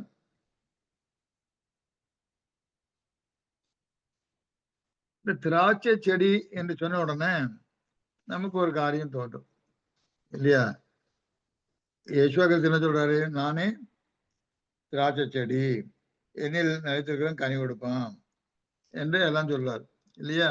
அப்படி இருக்கும்போது திராட்சை செடி இங்க என்ன சொல்லப்பட்டிருக்கு, விளக்க வேண்டும் என்று சொல்லப்பட்டிருக்கு. அப்ப யேசுவா கிறிஸ்துவை விளக்க வேண்டும் என்று அர்த்தமா? அது ஒரு தவறான கருத்தா ஆகிருக்கும். திராட்சை செடியில 2 செடி இருக்கு. ஒன்று யேசுவா கிறிஸ்துவை குறிக்கிற ஒரு திராட்சை செடி, அதான் யோவான் 15ஆம் அதிகாரம் 1 முதல் 8 படிக்கிறோம். அது யேசுவா கிறிஸ்து தன்னை குறித்து சொன்ன ஒரு காரியம். ஆனால் அங்க இன்னொரு திராட்சை செடியும் இருக்கு வேதாமத்துல. அது என்ன திராட்சை செடி தெரியுமா? வெளிப்படுத்தல்ல 14ஆம் அதிகாரம் 18, 19. அக்கினியின் மேல் அதிகாரம் உள்ள வேறொரு தூதனும் பலிப்பிடத்தில் இருந்து புறப்பட்டு வந்து கருக்குள்ள அரிவாளை பிடித்திருக்கிறவனையை நோக்கி, பூமியின் திராட்சை பழங்கள் பழுத்திருக்கிறது, கருக்குள்ள உமது அரிவாளை நீட்டி அதன் குலைகளை அறுத்துவிடும் என்று மிகுந்த சத்தத்தோட சொன்னான். அப்போது அந்த தூதன் தன் அரிவாளை பூமியின் மேலே நீட்டி பூமியின் திராட்சை பழங்களை அறுத்து தேவனுடைய கோபாக்கனை என்னும் பெரிய ஆலையிலே போட்டான். போதும். கோபாக்கனைங்கிற ஆலையில போட்டான்னு சொன்னோடனே அது ஒரு நெகட்டிவ் சென்ஸ் இருக்கிறது பாக்குறோம். இது பூமியில் உள்ள திராட்சை செடி. இது யேசுவா கிறிஸ்துவை குறிக்கல. யேசுவா கிறிஸ்துவை குறிக்கிற திராட்சை செடியில சேர்ந்திருக்காங்கன்னா யேசுவா கிறிஸ்து மூலம் வருகிற சத்து உறிஞ்சி அதிலே வளருவார்கள் இல்லையா? அவர்கள் உலகத்தன காரியங்கள்ல தங்களை ஒட்டி கொள்ள மாட்டார்கள். அவர்கள் யேசுவா கிறிஸ்துவோட ஒட்டி அந்த சத்தை உறிஞ்சி அதிலே அவர்கள் வாழ்ந்து கொண்டு வருவார்கள் என்று பார்க்கிறோம். இது பூமியில் உள்ள திராட்சை செடி. இது என்னன்னா உலக காரியங்களோடு சத்தியத்தை போட்டு குழப்பி விட்டு இருப்பார். அநேகருக்கு இது ஒரு பெரிய இன்ட்ரெஸ்ட். நான் ஒரு பியூசி படிச்சுட்டு இருக்கும்போது ஒரு ரூம்ல தங்கியிருந்தேன். அந்த ரூம்ல ஒரு புக்கு கிடந்தது, நிறைய பழைய புக்கு கிடந்தது. இறந்தவர்களுடன் பேசும் முறை என்று ஒரு புத்தகம் இருந்தது. இறந்தவர்களுடன் பேசும் முறை. அதை எழுதியவர் ஒரு இந்து. அதை எதுல ஆரம்பிக்கிறாரு, சவுல் சூரியக்கா அஞ்சனம் பார்க்கிற ஸ்திரீ மூலம் சாமுவேல்கிட்ட பேசினதை கோட் பண்ணி, பைபிள் வசனங்களை கோட் பண்ணி அவர் அதை எழுதிக்கிட்டே போறாரு. எப்படி தன்னுடைய தவறான கருத்தை போதிப்பதற்கு, அது அவரை பொறுத்தவரைக்கும் நேர்மையான கருத்து, நம்மை பொறுத்தவரைக்கும் பிசாசின் கருத்து. அந்த பிசாசின் கருத்தை போதிப்பதற்கு அவர் உபயோகிப்பது எது? வேதாகம கொட்டேஷன்ஸ். அவர் ஒரு மற்ற மதத்தை உடையவனாக இருந்தா கூட வேத வார்த்தையை சொன்ன உடனே அது ஸ்டாண்டர்ட் ஆயிரும் என்ற ஒரு கருத்து அவருக்கு இருக்கிறதை பார்க்கிறேன். இவ்விதமாக தான் அநேகர் என்ன செய்யறாங்க, வேதாந்தத்தை தவறாக கோட் பண்ணி கொண்டு தங்கள் காரியங்களை செய்கிறார்கள். கிறிஸ்தவர்கள் ஊழியக்காரங்கள், இப்போ அநேக ஊழியக்காரங்கள் என்ன செய்யறாங்க, இதே போலதான் அட்வர்டைஸ்மெண்ட் பண்றாங்க. எங்களுக்கு எழுதுங்க, நாங்க உங்களுக்காக ஜெபிக்கிறோம் என்று சொல்லி ஒரு ஏஜென்சி குரூப் ஒன்று டெவலப் பண்ணிக்கிட்டு ரொம்ப அக்கறை தேவனுடைய ஊழியம் பண்ணுகிற மாதிரி அக்கறை பண்ற மாதிரி அக்கறையோடு இருக்கிற மாதிரி காண்பிக்கிறாங்க. இதெல்லாம் சரியா என்று பார்த்தா சரியா கிடையாது. நமக்கு ஏஜென்ட் ஒரே ஒருத்தர் தான். யார் தான்? யெஷுவா கிறிஸ்து. நாம் யெஷுவா கிறிஸ்து தான் கொண்டு சேர்க்க விடுமே தவிர நம்மகிட்ட அழைத்து கொண்டு நாம் அவங்க பொறுப்பை எடுத்துக்கொண்டு அவங்களுக்காக ஜெபிக்கிறேன் எனக்கு எழுதுங்க சொல்லி கொடுக்கு தேவன் ஒரு நாளும் நம்மளை அப்படியே நிறுத்தவில்லை. ஒருவேளை நம்மோட சம்பந்தப்பட்ட யாராவது பழகும் போது அவருடைய குறைகளையும் அறிந்து அவர்களுக்காக தனிப்பட்ட முறையில் நாமே ஜெபம் பண்ணி கொண்டிருக்கலாம் இல்லையா? அப்படிப்பட்ட நிலை உண்டு. அது வேற விஷயம். எங்களுக்கு எழுதுங்க, நான் உங்களுக்காக ஜெபிக்கிறோம் என்று சொல்லி ஜெப வீரர்கள் என்று சொல்லி கொண்டு தங்களை அழைத்து கொண்டு ஒரு ஊழியக்காரங்களை இருக்கிற பார்க்கிறோம். இதெல்லாம் வேதாம அடிப்படையில் காணப்படுற ஊழியமாக காணப்படும். வேதாந்தத்தின் அடிப்படையில் இருக்கிற ஊழியமாக காணப்படும். அப்படியெல்லாம் வேதாமம் சொல்லலை. அதுதான் தவறான கருத்துக்கள். மேலும் இப்போ பிரசங்கியார்களை எடுத்துக்கிட்டீங்கன்னா முதலாவது நம்முடைய பலவீனங்களை எல்லாம் தொடுவாங்க, துயரங்களையும் தொடுவாங்க, சோகங்களை தொடுவாங்க, எல்லாம் தொண்ணி நம்மளை பலவீனப்படுத்திட்டு தேசுவாசிட்ட வா நான் ஜெபிக்கிறேன் குணமாக்குவார் அப்படி பண்ணுவார் கொஞ்சம் துயரெல்லாம் போயிரும் சொல்லி இந்த குழுகுழுப்புக்கார மாதிரி ஐயாவுக்கு நல்ல காலம் இருக்கிறது என்று ஆரம்பிப்பாங்க. ஆனால் வேதாமத்திலே யேசுவா கிறிஸ்து என்ன சொன்னாரு? சத்தியத்தை போதிக்க சொன்னார். தேவனுடைய ராஜ்யத்தை போதிங்க, அவருடைய நீதியை போதிங்க, இதுதான் சொன்னாரே தவிர இதே போல அவர் ஒவ்வொருத்தருடைய பர்சனல் கவுன்சிலிங் ஆக பேசி பிரசங்கிக்க சொல்லவில்லை.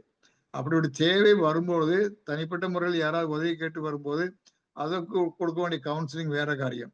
இதுதான் தேவனுடைய ஊழியம் என்று சொல்லி பேசிக்கொண்டு மக்களை வரவழைக்கிற காரியம் தவறான காரியம். அதெல்லாம் எதை சேருவது? பூமியின் திராட்சை செடியை சேருகிறது.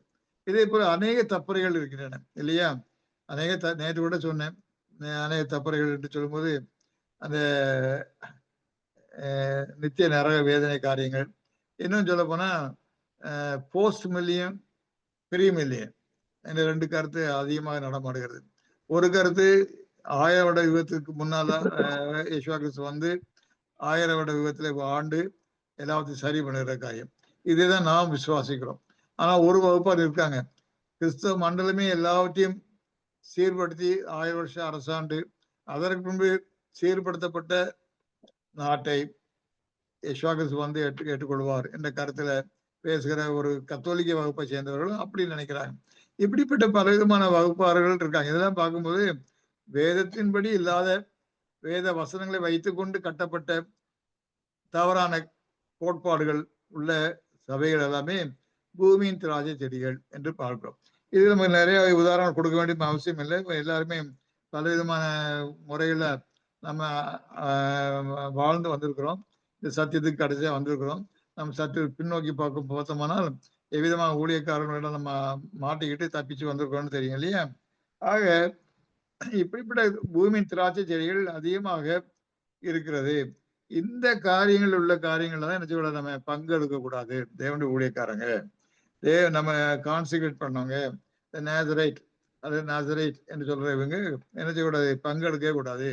பங்கெடுக்காமல் எந்த அதுல இருந்து ஒரு சின்ன தோல்ல இருந்து வருகிற காரியங்களோட, விதையிலிருந்து வர்ற காரியங்களோட, ஜூஸ்ல இருந்து வர காரியங்களோட நமக்கு எந்த வித சம்பந்தமும் இருக்கக்கூடாது இல்லையா?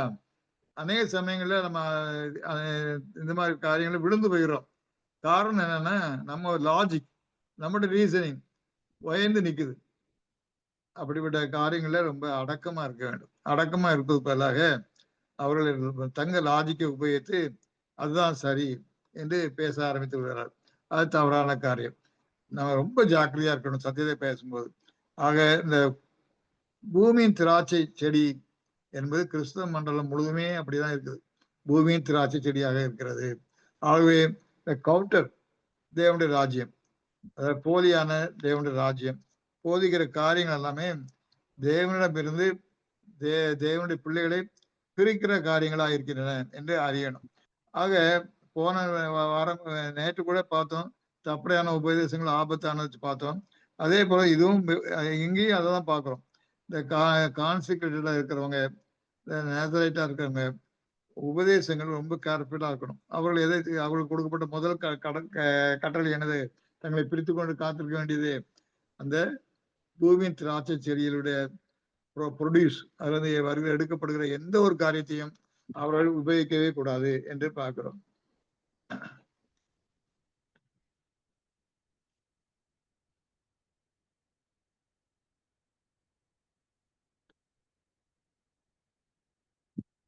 நேற்று கூட படிச்சோம் ஏசாயா அந்த எரேமியா 21:31-32. யாரா வாசிக்கிறீங்களா? அதனால அருமையான வசனங்கள். எரேமியா 23, 31, 32. இதோ தங்கள் நாவின் சொல்லையை வழங்கி அவர் அதை உரைத்தார் என்று சொல்லுகிற தீர்க்கதரிசிக்கு நான் விரோதி என்று கர்த்தர் சொல்லுகிறார். இதோ பொய் சொப்பனங்களை தீர்க்க தரிசனமாக சொல்லி அவைகளை விவரித்து என் ஜனத்தை தங்கள் பொய்களினாலும் தங்கள் வீண்களினாலும் மோசம் போக்குகிறவர்களுக்கு நான் விரோதி என்று கர்த்தர் சொல்லுகிறார். நான் அவர்களை அழைத்ததும் இல்லை, அவர்களுக்கு கற்பித்ததும் இல்லை, அவர்கள் இந்த ஜனத்துக்கு ஒரு பிரயோஜனமாய் இருப்பதும் இல்லை என்று கர்த்தர் சொல்லுகிறார். இவ்விதமாக அனைவரும் ஊழலை விட்டுட்டு ஆயிடுறாங்க இல்லையா?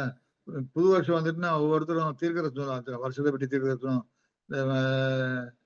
சில புற மதத்துல ஜோசியர்கள்லாம் கூப்பிட்டுக்கிட்டு ஒரு இந்த வருஷம் எப்படி சொல்லி கேட்கற மாதிரி இவங்களும் எனது 2025 அமெரிக்காவுக்கு என்ன நடக்கும், இந்தியாவுக்கு என்ன நடக்கும், இந்த வருஷம் என்ன நடக்கும்னு சொல்லி அநேக காரியங்களை தீமையானு சொல்லுவாங்க. ஒன்றும் ஆசீர்வாதமா சொல்ல மாட்டாங்க.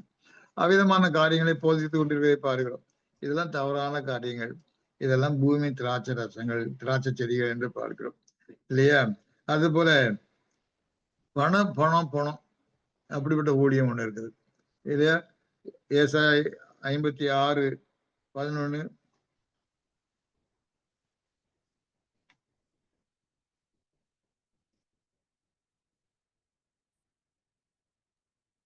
ஏசாயா 56:11. திருப்தி அடையாமல் இருக்கும் பெருவயிற்று நாய்கள், பகுத்தறிவில்லாத மேய்ப்பர், அவர்களில் ஒவ்வொருவனும் தன் தன் வழியையும் அவனவன் தன் தன் மூலையில் இருந்து தன் தன் பொழிவையும் நோக்கி கொண்டிருக்கிறான். ஒரு பிரசங்க இறந்து போயிட்டாரு. அவர் மகன், அவங்க பெரிய யூனிவர்சிட்டி வச்சிருக்காங்க.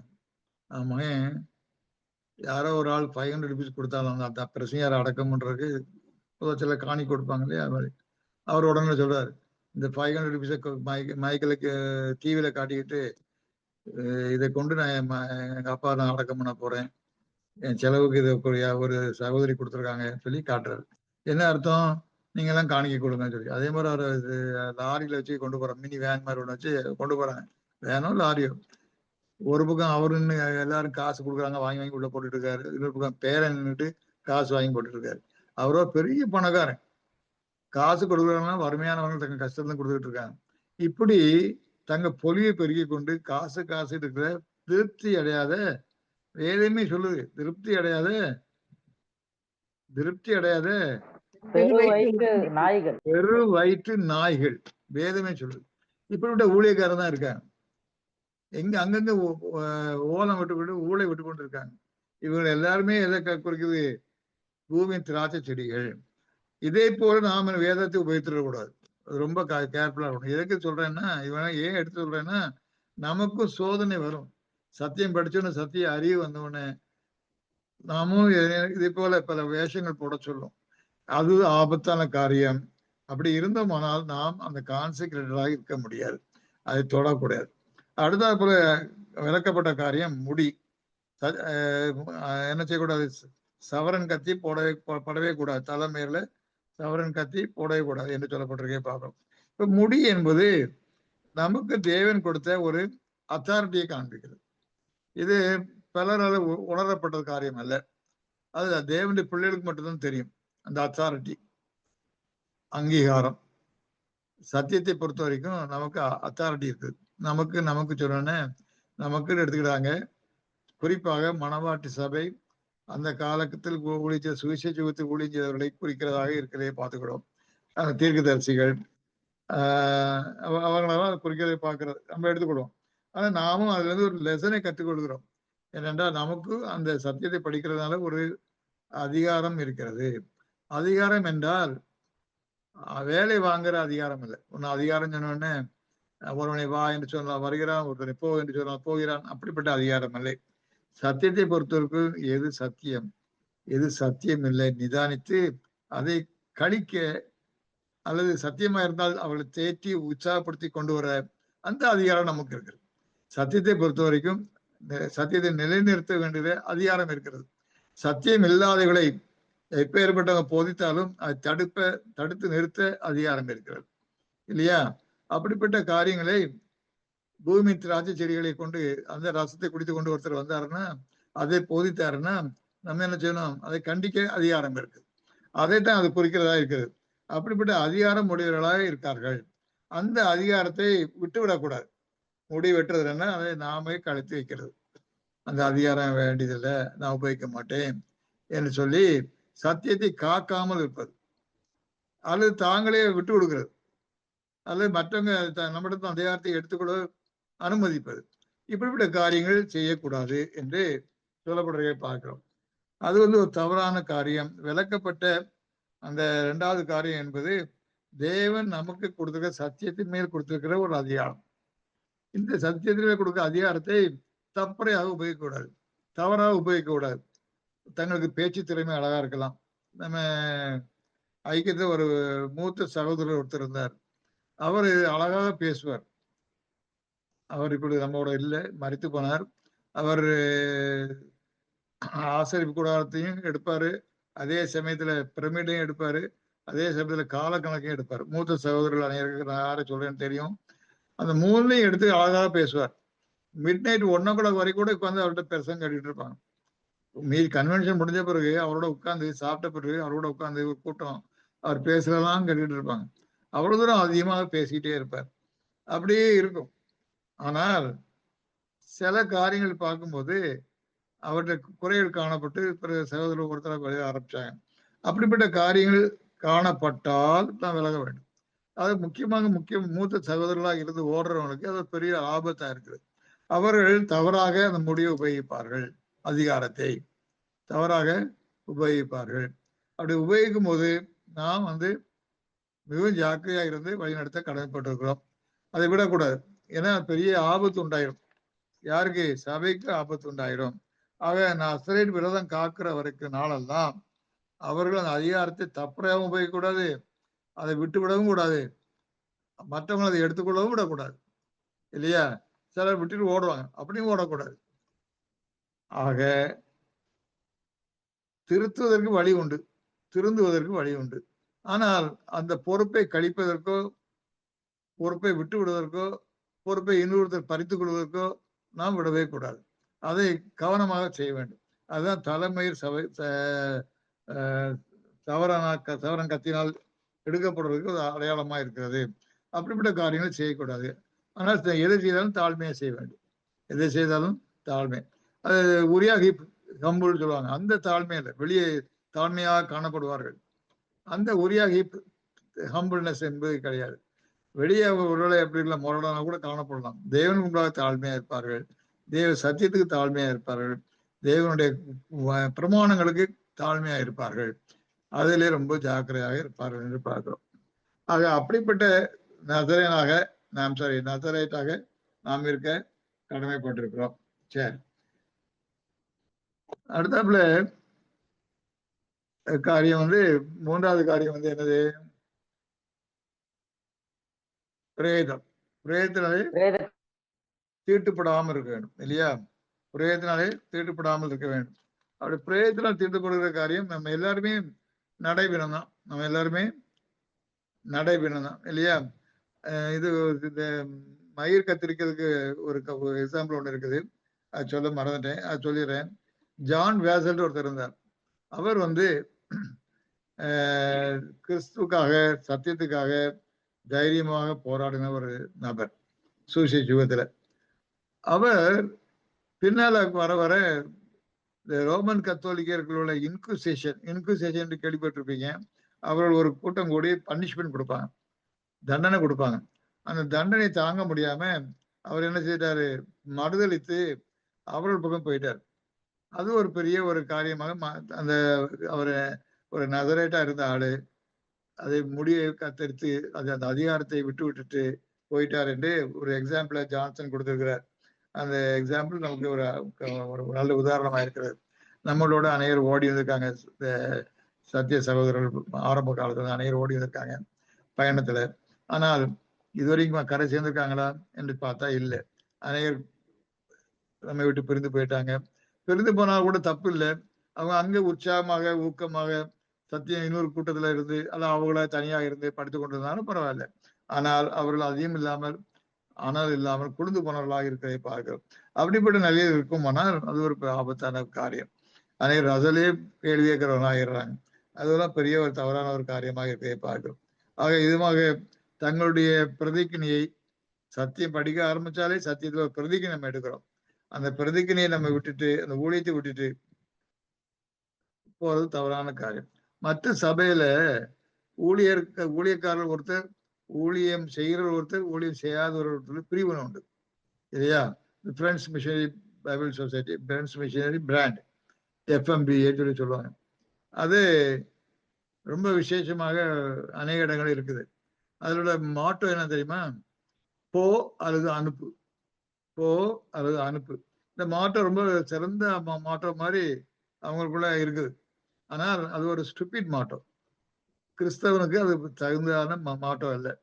போ அல்லது அனுப்புன்னு அவங்க என்ன செய்யறாங்க தெரியுமா?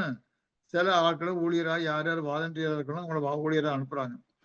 அது அநேகர் என்ன செய்யறாங்க? அதுக்கு வேண்டிய காணிக்கை கொடுத்துட்றாங்க. போ அல்லது அனுப்பு, பணத்தை அனுப்பிடுறேன். அப்போ பணத்தை அனுப்பப்பட்டு அங்க ஊழியக்காரர்கள் சப்போர்ட் பண்ணப்படுறாங்க.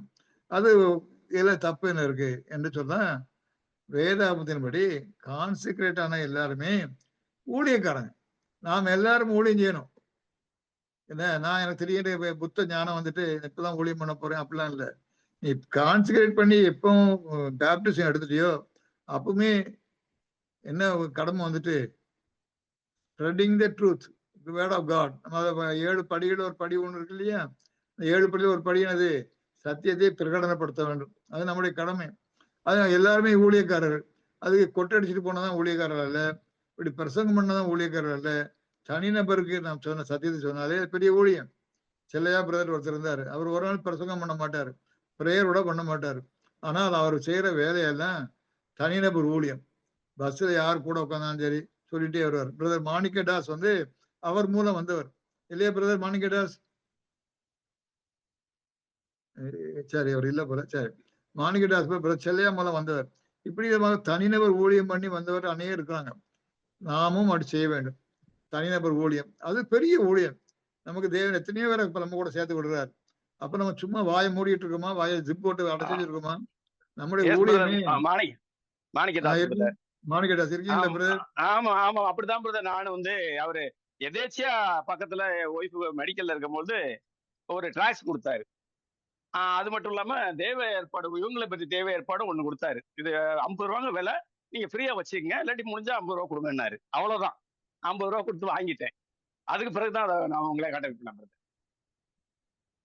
சரி, அப்படி தனிப்பட்ட ஊழியத்தை செய்கிறவர்கள் அநேகம் இருக்காங்க. அப்படிதான் இருக்கணும், அதான் ஊழியம்.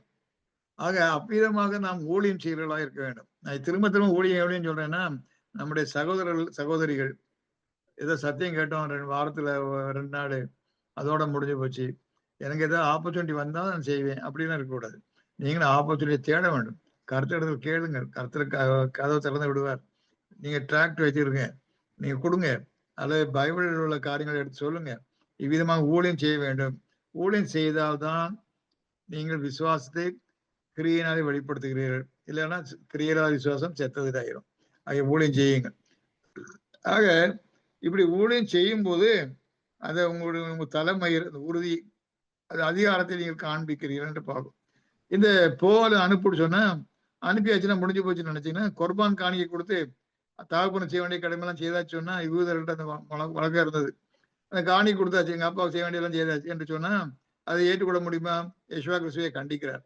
அதே போல பிதாவாகி தேவன் செய்ய வேண்டிய கடமைலாம் செய்துட்டேன், அனுப்பிட்டேன் நான் பணத்தை என்று நீங்கள் இருப்பீர்கள் என்றால் அது நீங்கள் பிதாவுக்கு செய்ய வேண்டிய கடமையா இல்லை. இந்த பணம் தேவனுக்கு தேவையில்லை. உங்களுடைய வாஞ்சி, உங்களுடைய சிரமம், உங்களுடைய எனர்ஜி, சக்தி, உங்களுடைய ஊக்கம், ஆர்வம், இதெல்லாம் தேவன் எதிர்பார்க்கிறார். அது வைராக்கியம்.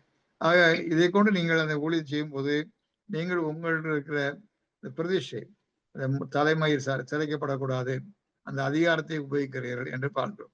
சரி, அடுத்தது வந்து அந்த 3வது விளக்கப்பட்ட காரியம் பிரேதம். பிரேதம் என்று சொல்லும்போது மரித்தவர்களை தொடுவது, பிரேதத்தண்டை சேர்வது, இதெல்லாம் சொல்லப்படுறது இல்லையா? அப்படிப்பட்ட காரியம் வந்து நம்ம எல்லாருமே நடைபெணங்கள் தான், அனைவருமே இல்லையா? அப்ப பாவிகளோட ஐக்கியம் என்று சொன்னாலே தீட்டுப்படுத்துற காரியம் தான், பாவிகளோட ஐக்கியம். அப்படி இல்லை நம்ம வனாந்திரத்துல போய் தனியா கூடு கட்டிட்டு உட்கார முடியுமா? அப்படி இருக்க முடியாது. யெசுவா கிறிஸ்து பூமியில யூதர்கள் மத்தியில வாழ்ந்தார். யூதர்கள் எல்லாருமே சொல்ல போனா ஹிப்போக்ரைட்ஸ், பரியாசக்காரர்கள் தான் சொல்லலாம். சத்தியத்தை வேதாமத்தை தவறா புரிந்து தவறா செயல்படுத்தி கொண்டிருந்தார்கள். அவர்களால் மோசை பிரமாணத்தை உயரமாக வைத்துக் கொண்டு அவர் மோசையின் பிரமாணத்தோட ஏராளமான பிரமாணங்களை சேர்த்து வைத்துக் கொண்டு ஒருத்தர் குற்றம் பிடித்துக் கொண்டு தாம் யோக்கியம் என்று காட்டிக்கொண்டு எல்லாம் இருந்தாங்க. அப்படியேப்பட்ட மத்தியில தான் யெசுவா கிறிஸ்து வாழ்ந்தார் என்று பார்க்கிறோம். அவர் தனிப்பட்ட முறையில் வாழ்ந்தார், தனித்து வாழ்ந்தார். அதே போலதான் நாமளும் தனித்து வாழ வேண்டும். ஆனால் அவர்களை ஒதுக்க முடியாது, அவர்களோட தான் வாழ வேண்டும். எல்லா காரியங்களும் அவர்களோடு நமக்கு ஈடுபாடு இருக்கும். ஆனாலும் நம்முடைய இருதயம், நம்முடைய காரியங்கள், மனது, இதெல்லாம் தனித்து இருக்க வேண்டும். அதனாலதான் சங்கீதம் 1:1 அழகா சொல்லுது. சங்கீதம் 1:1 என்ன சொல்லுது? வராம சொல்லலாம் எல்லாரும். துன்மார்களுடைய ஆலோசனையில் நடவாமலும், பாவிகளுடைய வழியில் உட்காராமலும், பரியாசக்காரர் உட்காரும் இடத்தில் உட்காராமலும், கர்த்தருடைய வேதத்தில் தியானமா இருக்கிற மனுஷன் பாக்கி. இப்ப இது எவ்வளவு ஆச்சரியமான ஒரு காரியம். முடியுமா? அது மீன் பண்ற என்ன அர்த்தம்? அந்த மாதிரி காரியங்களை நமக்கு பார்ட்டிசிபேஷனே இருக்கக்கூடாது, பார்ட்டிசிபேஷனே இருக்கக்கூடாது. அவ்விதமாக நம்ம சுத்திகரித்து கொண்டே இருக்க வேண்டும். அப்படி சுத்திகரித்து கொண்டே இருப்போம்னா நிச்சயமாக நம்மை காத்துக்கொள்ள முடியும். பொதுவாக எப்பவுமே மனிதர்களுக்கு பேசுவதின் அதிக ஆசை, பேசுறதின் அதிக ஆசை. பிரசங்கம் கூட அநேகருக்கு வந்து பேசுற ஆசையில தான் அநேகர் பிரசங்கம் பண்றாங்க. பேசுறதுக்கு ஆசை சிலருக்கு. அது நான் ஒரு இடத்துக்கு போயிருந்தேன். அங்க ஒரு ஆள் 2 இடம் பேசினார். அவருக்கு பேசுறதுக்கு ரொம்ப ஆசை, பேசிட்டே இருந்தார். அப்ப ஸ்டேஜுக்கு போய் முதல்ல ஒரு நாள் பேசினாரு, அதே காரியம் அடுத்த நாள் சேம் மேட்டர் திருப்பி ரிப்பீட் பண்ணி பேசிட்டு இருந்தார். இது எதை காண்பிக்கிறேன்னா அவருக்கு பேசுறதுக்கு ஆசை இருக்குது, பேசணும். அதுக்காக சிலர் பேசிட்டே இருப்பாங்க. இன்னும் சிலருக்கு அடுத்தவங்களை பற்றி பேசி அந்த கதை போக்கணும். இப்படி ஒரு திண்ணை பேச்சு இருக்கும். இப்படிப்பட்ட பேச்சுகள் தான் ஆகாத சம்பாஷணை நல்லொழுக்கங்களை கெடுக்கும் என்று பார்க்கிறோம். இப்படிப்பட்ட காரியங்கள்லாம் செய்யாம நம்ம என்ன செய்யணும்? பிரித்து இருக்க வேண்டும். கான்சிகரேஷன் என்று சொன்னாலே நம்மளை பிரித்து பிரத்யேகப்படுத்துகிறது இல்லையா? செப்பரேஷன் அண்ட் அதை வந்து பர்டிகுலர் காரியத்துக்காக ப்ரிசர்வ் பண்ணி வைக்காது. ஆக இந்த காரியங்களே நம்ம செய்வோமானால் அது மரணமான காரியங்களுக்கு போகிற காரியங்கள்லேருந்து நம்மளை பிரித்து, மரணத்துக்கு கொண்டு போகிற காரியத்துக்கு நம்மளை பிரித்து, ஜீவனுக்கான காரியத்துக்கு நம்ம சேர்த்து வைக்க வேண்டும். அப்படிப்பட்ட காரியங்கள் நம்ம செய்யும்போது நிச்சயமாக நாம் இந்த நசரேட் விரோதத்தை செய்கிறவர்களா இருக்கிறோம். ஒருவேளை நம்ம நசரேட் எபிபெனிய நசரேட்டாக இருக்கிறத அப்படி நசரேட் கிடையாது என்ற போதிலும் கான்சிகரேஷன் இங்க இருக்கதான் செய்யுது. அப்பவும் ஸ்பெஷல் கான்சிகரேட்டராக, நிதநீமியராக, சோபா நாட்டு ராணியாக நாம் என்ன செய்யலாம்? நசரேட்டாக நாம் இருக்கலாம்.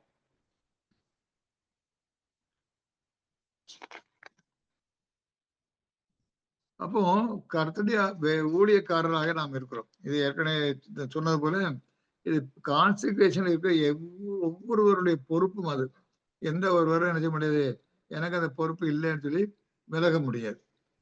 நாம் எல்லாரும் ஊழியக்காரர்கள். அதுக்கு ஊழியம் செய்ய திடீர்னு புத்தருக்கு ஞானம் கிடைச்ச மாதிரி ஞானம் வராது. இது நாமளே எடுத்துக்கொள்ள வேண்டிய முடிவு. நமக்கு பொத்துக்கிட்டு ஒரு ஞானம் வரணும்னு நினைக்காதுங்க. நமக்கு அந்த ஆர்வம் வேண்டும், நமக்கு அந்த ஞானம் வேண்டும், நமக்கு அந்த வெக வேண்டும், அதற்காக தேட வேண்டும். அவ்விதமா போகும்போது நம்மை பரிசுத்தப்படுத்த சொல்லும் இல்லையா? அங்க ஏசாயா 52:11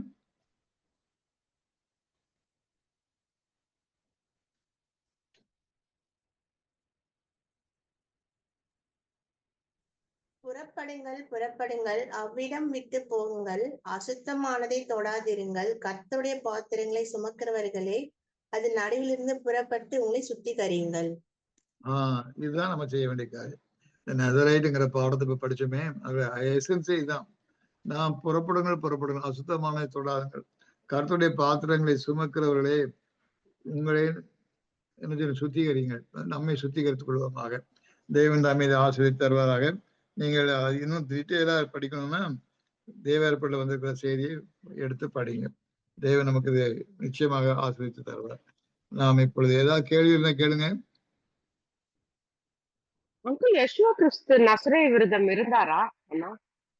யெஷுவா கிறிஸ்து நசரேன்னா நாசரேத்து ஊரை சேர்ந்தவர், நசரேன் கிடையாது. அவர் முடி வளர்த்திருந்தார் என்று தெரியுது, ஆனால் நசரே விரதம் கிடையாது. திராட்சை ரசம் எல்லாம் குடிச்சாரா குடிக்கலையா? குடிச்சாரு. அவர் நசரே விரதத்துல இருக்கல, அவர் ஒரு நாள் இருக்காரு. சரியா? வேற ஏதாவது கேள்வி இருக்குதா? சரி.